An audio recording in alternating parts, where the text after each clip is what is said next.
Assalamualaikum warahmatullahi wabarakatuh. Jadi, di dalam video ini saya akan menjelaskan tentang pengenalan, persiapan, dan memasak berbagai jenis bahan makanan. Kelompok sumber karbohidrat. Ada banyak bahan makanan sumber hidrat arang atau karbohidrat, yaitu 1. Golongan serealia. Golongan serealia terbagi menjadi dua. Ada serealia segar dan serealia kering. Serealia segar contohnya seperti jagung, dan serealia kering contohnya seperti beras, beras ketan, jagung kering, dan gandum. Yang kedua adalah golongan umbi-umbian. Contohnya seperti aneka umbi rambat, singkong, kentang, talas, dan gadung. Dan ketiga adalah golongan buah. Contohnya seperti sukun.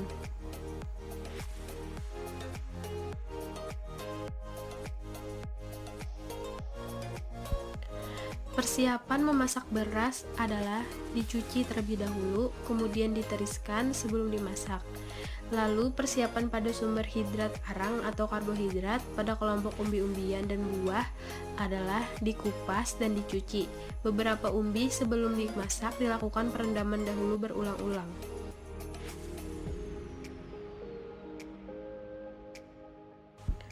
Dari kesemua golongan sumber karbohidrat, terdapat hasil olahannya, baik berupa tepung setelah dikeringkan maupun tepung pati.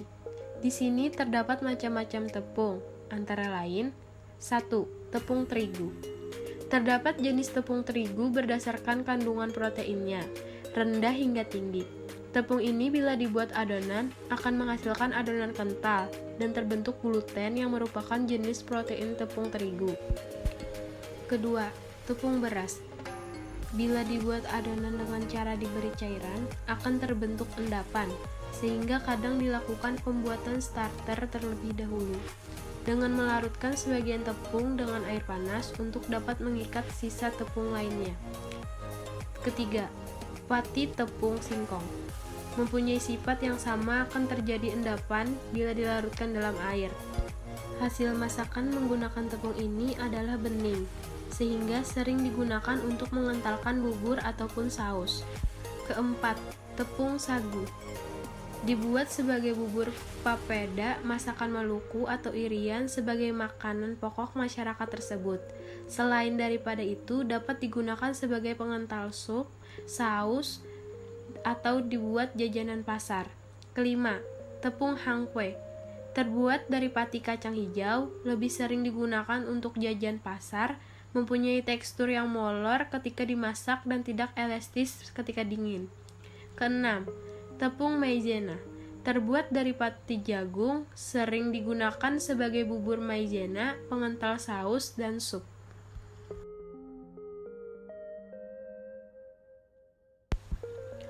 Kelompok bahan makanan hewani. Yang pertama ada daging.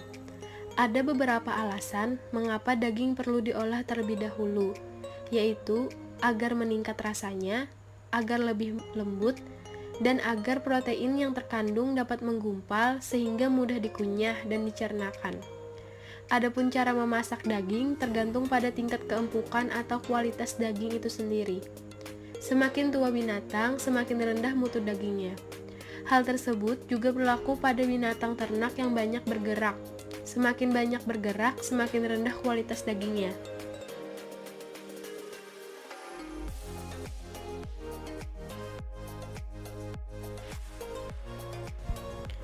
Di sini ada macam-macam cara memotong daging. Ada potong kup, ada potong tumis, ada daging sukiyaki, ada potong dendeng, ada daging guling, dan ada steak.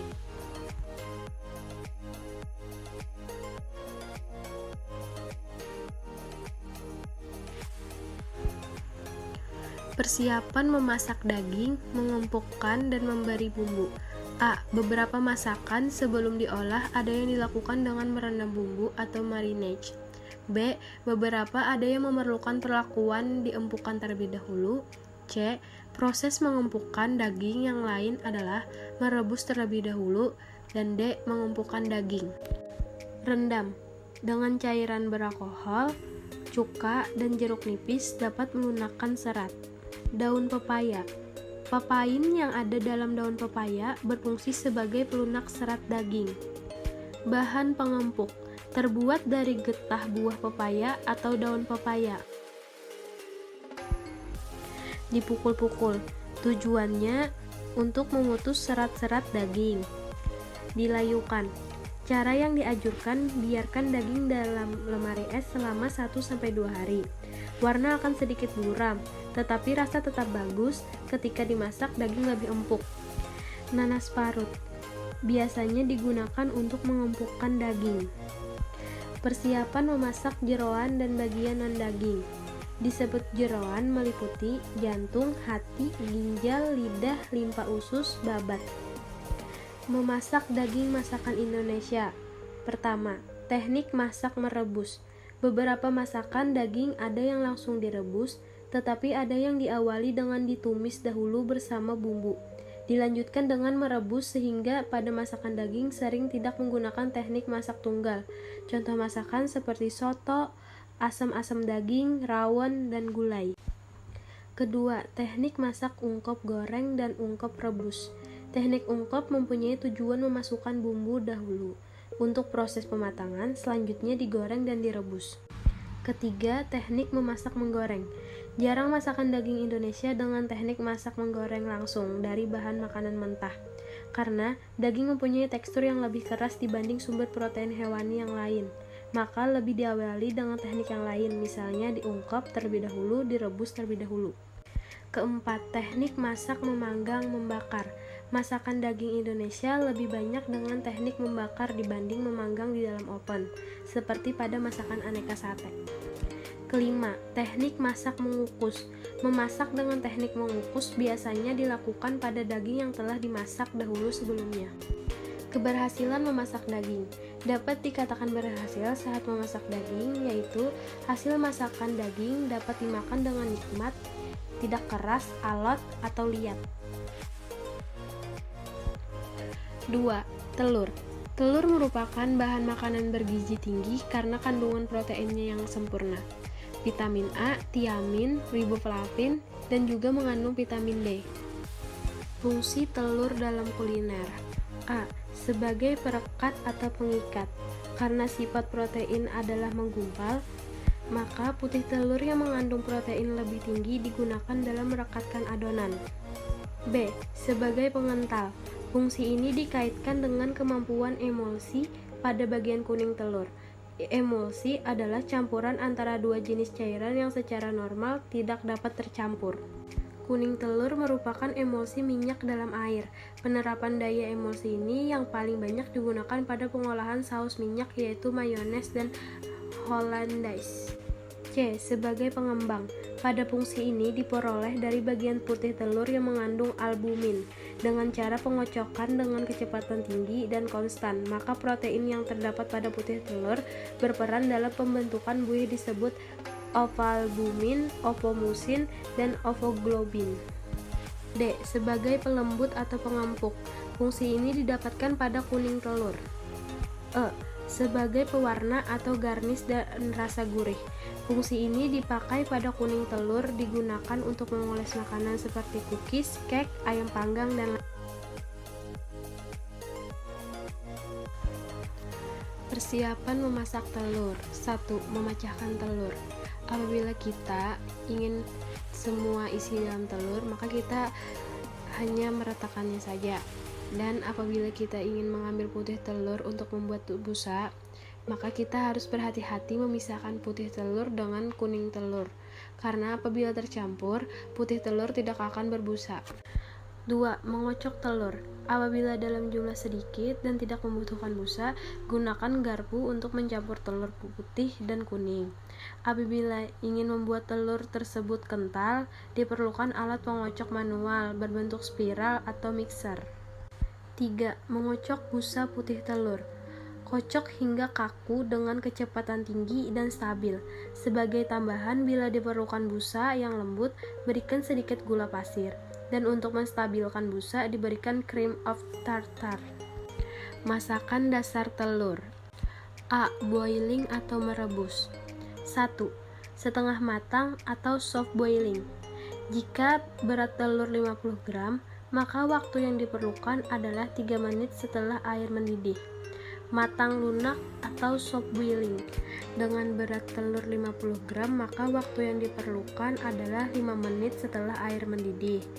Dan jika berat telur 70 gram, maka waktu yang diperlukan adalah 4 menit setelah air mendidih. 3. Panas keras atau hard boiling. Untuk mendapatkan telur rebus keras, waktu yang dibutuhkan adalah 10 menit dimulai dari air dingin atau 12 menit dimulai dari air mendidih untuk telur dengan berat 70 gram. B. Poaching. Memasak telur ceplok dalam air mendidih kecil. Air untuk memperebus diberi air cuka agar hasilnya bagus. C. Scrambled egg atau yang lebih dikenal dengan telur orak-arik. D. Frying. Frying adalah teknik memasak dengan minyak yang banyak. E. Pan frying egg atau yang lebih dikenal dengan telur mata sapi. F. Omelet atau dadar. Ada 3. 1. Folded omelet. 2. Flat omelet atau omelet isi. 3. Shuffle omelet. G. Dikukus, steam. H. Bain Marie dalam oven. Contoh makanannya seperti puding karamel. Berikut ini contoh-contoh masakan dasar telur.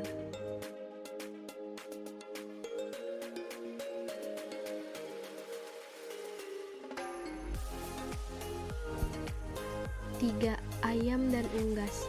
Umur binatang merupakan faktor yang paling menentukan dalam pemilihan unggas. Umur ini pula yang menentukan metode pengolahan unggas. Unggas muda lebih lunak karena itu dapat diolah secara panas kering. Sedangkan unggas yang tua memerlukan pengolahan pelan dan panjang, karena itu cocok digunakan pengolahan secara panas basah. Ayam terbagi atas ayam ras dan ayam bukan ras. Ayam ras yaitu ayam negeri, dan ayam bukan ras disebut ayam kampung.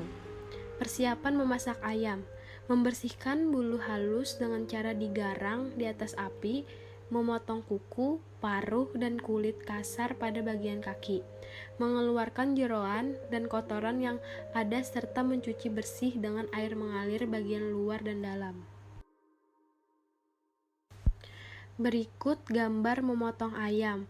Ada ayam bekakak, potong 4, potongan ayam 10-12, dan ayam cabut tulang. B. Banyak potongan ayam yang dapat dikerjakan sesuai dengan masakan yang akan dibuat. C. Mengikat ayam untuk dimasak utuh dan diisi pada bagian rongga badan. Dan terakhir, D. Membumbui ayam, merendam dengan bumbu. Memasak ayam. Daging ayam mempunyai rasa yang netral. Sifat ini menjadikan banyak sekali masakan yang bisa dibuat dari ayam. Lama memasak dipengaruhi dari jenis ayam yang dipilih. 4. Ikan. Ikan merupakan sumber protein hewani yang baik, karena protein ikan mudah untuk dicerna dibandingkan dengan daging. Namun, ikan mudah sekali busuk dibandingkan dengan daging dan ayam. Ikan mempunyai senyawa bioaktif yang sangat baik untuk kesehatan, yaitu protein dengan asam amino dengan daya cerna yang tinggi dan mudah diserap, lemak dengan omega 3 di samping vitamin dan mineral, terutama pada ikan air laut. Sehingga dari kandungan inilah maka ikan sangat baik untuk pertumbuhan, utamanya sel otak. A. Jenis ikan. Jenis ikan terbagi menjadi 2, yaitu ikan air laut dan ikan air tawar. Ikan air laut contohnya ikan tenggiri, ikan peda, dan ikan tongkol. Sedangkan ikan air tawar contohnya ikan mas, ikan nila, dan ikan mujair. B. Jenis ikan berdasarkan kandungan lemak dikelompokkan menjadi 3. 1. Lean fish. Ikan tidak berlemak, kandungan lemak 2%. 2. Medium fat fish. Kandungan lemak antara 2-5%. 3. Fat fish.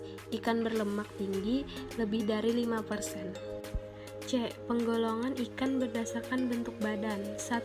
Flatfish, bertubuh agak gepeng atau pipih. 2. Roundfish, ikan yang bertubuh agak lonjong dan kembung. D. Memilih ikan segar. Ciri ikan segar seperti A. Berbau segar, ikan tidak berbau busuk. B. Sisik ikan masih terjaga, tidak copot, bola mata ikan tidak tenggelam dan jernih. C. Tekstur badan daging ikan masih keras, tidak meninggalkan bekas ketika ditekan. D. Insang masih utuh lembaran, berwarna merah segar. E. Membersihkan ikan. F. Potongan ikan. 1. Potongan ini dibuat dengan ikan filet yang dibuang kulitnya whole. Memasak ikan dalam bentuk utuh hanya dibersihkan isi perut dan insangnya saja. 2. Dressed fish, bentuk potongan ikan di mana kepala, semua sirip termasuk ekor, kecuali yang memiliki jeroan dikeluarkan. 3. Loin, potongan ikan bagian utama dari ikan bulat besar yang berada di atas tulang belakang disebut potongan punggung atas. 4. Fillet, merupakan cara memotong ikan dimulai dari sisikan tulang belakang. 5. Ikan bentuk bulat akan dapat 2 sisi. Ikan datar menghasilkan 4 fillet dari masing-masing 2 sisi. Dilanjutkan dengan potongan super remes atau escalopes. 6. Stick atau darna, jenis potongan melintang tebal dari ikan pudar tegak lurus dan tulang belakang. 7. Butterfly fillet, dilakukan pada ikan kecil seperti mackerel dan sarden. G. Membumbui ikan. H. Memasak ikan. 1. Perbedaan kandungan lemak. Metode memasak panas basah, terutama poaching, sangat cocok untuk jenis ini. 2. Metode memasak panas basah, terutama poaching, sangat cocok untuk jenis lionfish. 3. Jaga kesegaran ikan. 4. Ketika daging ikan dijadikan pure ikan untuk masakan bakso misalnya, maka ketika menggiling ikan tersebut beri batu es agar pure ikan tetap segar. 5. Memasak ikan tidak membutuhkan waktu yang lama. A. Menggoreng, penggunaan minyak dalam jumlah yang banyak hingga memperoleh hasil yang crispy atau kering. B. Mengukus merebus, memasak teknik mengukus untuk ikan dapat mempertahankan mutu kandungan bioaktif yang ada pada ikan. C. Stir frying atau sautéing. D. Microwave. 5. Seafood. Seafood adalah makanan berasal dari laut. A. Kesegaran seafood. 1. Udang, tekstur daging masih keras, warna tidak berubah menjadi merah, bau segar dan kepala tidak mudah copot. 2. Cumi-cumi dan sotong, tekstur daging masih kenyal, tidak berbau, kepala cumi tidak mudah copot. 3. Kerang, tekstur daging masih kenyal, bau masih segar. 4. Rajungan, biasa dijual mati, maka kesegaran dapat dilihat dari aroma dan tubuh rajungan tidak terlepas-lepas. 5. Kepiting, dijual dalam keadaan hidup. B. Persiapan memasak. Pada gambar 1 itu lagi membersihkan udang, dan gambar 2 membersihkan cumi dan otong, dan gambar 3 membersihkan rajungan. C. Memasak seafood. Bahan makanan seafood mempunyai tekstur daging yang lunak. Semakin segar maka semakin empuk bila dimasak. Kata kunci dari memasak seafood, semakin lama dimasak akan semakin alot, dan rasa manis dan enak pun akan berkurang. Upayakan tidak overcooking dalam membuat masakan seafood. 6. Protein nabati.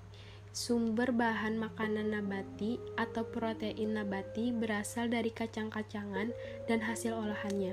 Kacang-kacangan yang mudah didapat adalah dalam bentuk kering. Demikian pula untuk hasil olahannya tepung. Misalnya, tepung kacang hijau, tepung kacang merah, dan lain sebagainya. Tempe dan tahu serta tauco, kecap merupakan hasil olah kacang kedelai. A. Tempe. Macam-macam tempe. Ada tempe kedelai, tempe koro, tempe gembus, tempe bungkil, dan tempe bongkrek. Persiapan memasak tempe. Persiapan menangani tempe untuk mengurangi langu adalah dengan memasak sebentar, seperti dikukus dahulu sebelum dibuat frikadel, atau digoreng setengah matang. Memasak tempe. Tempe memang asli bahan pangan dari Indonesia, namun kita dapat membuat aneka masakan kontinental dengan bahan dasar tempe. 4. B. Tahu. Macam-macam tahu.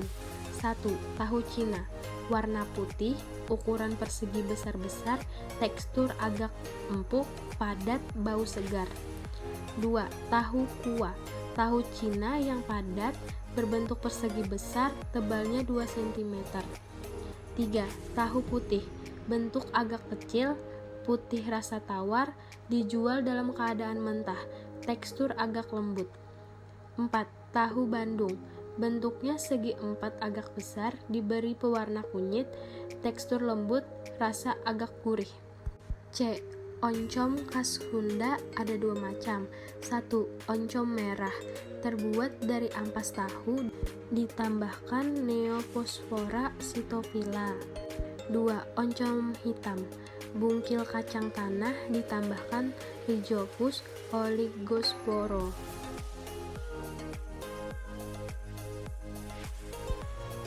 D. Produk lain yaitu susu, tauco, dan kecap.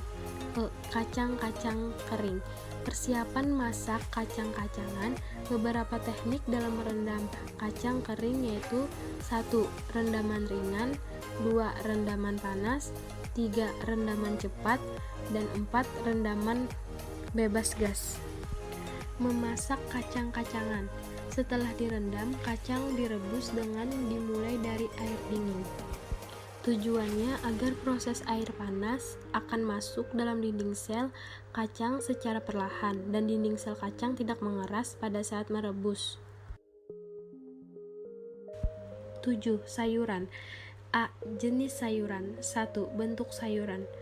Sayuran daun, sayuran akar, sayuran batang, sayuran buah, dan sayuran tunas. Sayuran daun contohnya bayam, kangkung, pepaya, dan daun katuk. Sayuran akar contohnya wortel, lobak, radis, dan kentang. Sayuran buah contohnya terong, pare, labu siam, dan labu air pare. Sayuran tunas seperti tauge, kacang kedelai, kacang hijau, wijen, dan rebung. 2. Warna sayuran.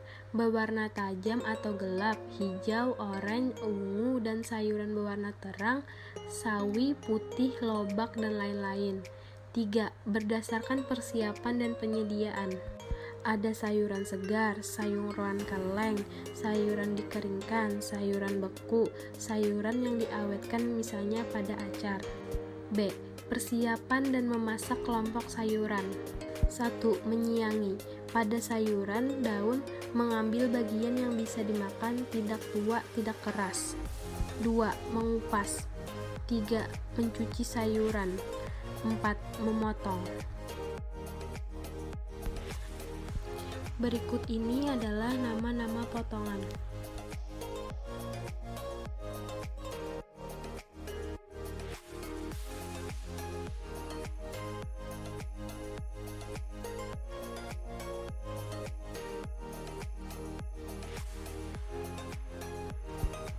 C. Memasak sayuran. Kesegaran merupakan hal yang utama mutu sayuran. Semakin singkat waktu memasak, semakin baik. Bahkan, kalau mungkin dimakan segar. Sayuran dikatakan matang apabila sesuai dengan yang diinginkan. Banyak tingkat variasi kematangan antara satu jenis sayuran dengan jenis sayuran yang lain. 8. Buah-buahan. A. Pengelompokan buah-buahan. 1. Didasarkan dari sisi kuliner, terdapat kelompok buah disajikan utuh, seperti salak, jambu, duku, rambutan, pisang, dan jeruk. 2. Ada buah yang tidak bisa disajikan sebagai buah meja dan harus diolah. Misalnya, tidak semua pisang pantas disajikan sebagai buah meja, seperti pisang tanduk, pisang kepok. B. Pengelompokan buah berdasarkan jenis buah, misalnya kelompok jenis jeruk, jenis mangga, jenis apel, jenis anggur, dan lainnya. C. Persiapan mengolah memasak buah. Gambar tersebut adalah memotong buah. D. Mengolah buah. 1. Tidak dimasak. Buah potong, rujak, asinan, minuman buah, jus, dan sari buah. 2. Dimasak. Puding buah, koktail atau es buah, setup buah. Minuman buah. Jus dan sari buah bila ditambahkan yogurt dan sereal akan menjadi smooth. Bila ditambahkan minuman bersoda, punch buah. Bila ditambahkan es krim dan susu akan menjadi shake buah. 9. Kue-kue dan makanan kecil Indonesia. Ada berbagai macam jenisnya bila dikategorikan dapat dibagi-bagi berdasarkan A. Rasanya, asin, manis. B. Cara pengolahannya, dikukus, panggang, bakar, goreng. C. Bentuk, kue basah, kue kering. A. Bahan dasar yang digunakan, sebagian besar merupakan bahan makanan sumber karbohidrat dan sebagian protein dan lemak seperti umbi-umbian, serealia, dan tepung-tepungan. B. Bahan pelengkap snack Indonesia. 1. Kacang-kacangan seperti kacang hijau, kacang tanah, kacang tolo, dan kacang kedelai. 2. Telur seperti telur ayam kampung, telur bebek, telur ayam negeri. 3. Lemak seperti santan, kelapa, minyak, margarin. 4. Gula seperti gula merah, gula aren, gula palem, dan gula pasir. 5. Bahan tambahan seperti air kapur sirih, pewarna alami, dan ragi. C. Bahan pengemas atau pembungkus. Kue tradisional Indonesia mengenal bahan pengemas alami yaitu daun pisang yang muda dan tua, daun kelapa, dengan berbagai nama untuk bentuk bungkusan tersebut. D. Teknik pemasakan seperti dikukus, direbus, digoreng, dipanggang, dan sebagian dibakar. 1.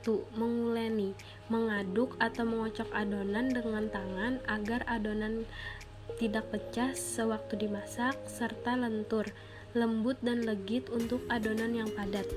2. Menggoreng, berbeda dengan memasak, kadang untuk kue menggorengnya dimulai dengan minyak dingin atau hangat agar tidak pecah. 3. Mengukus. A. Memasukkan adonan setelah air mendidih. B. Agar kue tidak basah terkena air uap, maka tutup dandang dibungkus serbet.